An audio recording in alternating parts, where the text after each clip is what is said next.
नमस्कार दोस्तों। क्या आपकी पेट्रोल कार 15 साल पुरानी है या आपकी डीजल कार 10 साल से ज्यादा पुरानी है? तो सावधान हो जाइए, क्योंकि पोल्यूशन ही नहीं, अब कानून भी आपका पीछा कर रहा है। चलिए जानते हैं ईएलवी यानी कि एंड ऑफ लाइफ व्हीकल के बारे में और क्या कहता है इसके बारे में कानून। तो ईएलवी या एंड ऑफ लाइफ व्हीकल क्या है? यानी कि ऐसे वाहन जो कानूनी तौर पर अब सड़क पर चलने के लायक नहीं बचे हैं। दिल्ली सरकार ने हाल ही में CAQM यानी कि commission of air quality management के निर्देश पर 15 साल से पुराने और पेट्रोल वाहन और 10 साल से पुराने डीजल वाहनों पर लगे प्रतिबंध को हटा दिया। लेकिन ज्यादा खुश होने की जरूरत नहीं है।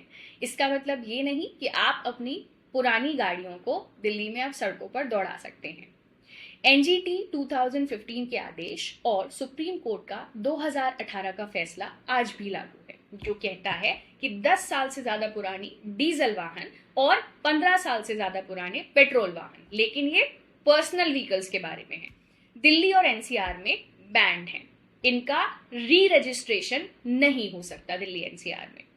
अब मोटर व्हीकल एक्ट क्या कहता है? ये तो रही दिल्ली NCR की बात, लेकिन ओवरऑल मोटर व्हीकल एक्ट कहता है कि निजी वाहनों का रजिस्ट्रेशन 15 सालों के लिए एक बार में वैलिड होता है। उसके बाद उस रजिस्ट्रेशन को रिन्यू कराना कंपलसरी है।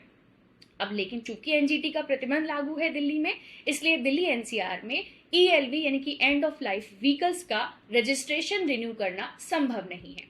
और अब नया कानून भी आ रहा है, पर्यावरण संरक्षण एंड ऑफ लाइफ व्हीकल अधिनियम 2025।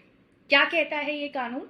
इस कानून के अनुसार अगर आपका रजिस्ट्रेशन खत्म हो गया है, यानी 15 इयर्स का टाइम अगर कंप्लीट हुआ है, तो आप 180 दिनों के भीतर अपनी गाड़ी को स्क्रैप करें। ये आपके लिए अनिवार्य है।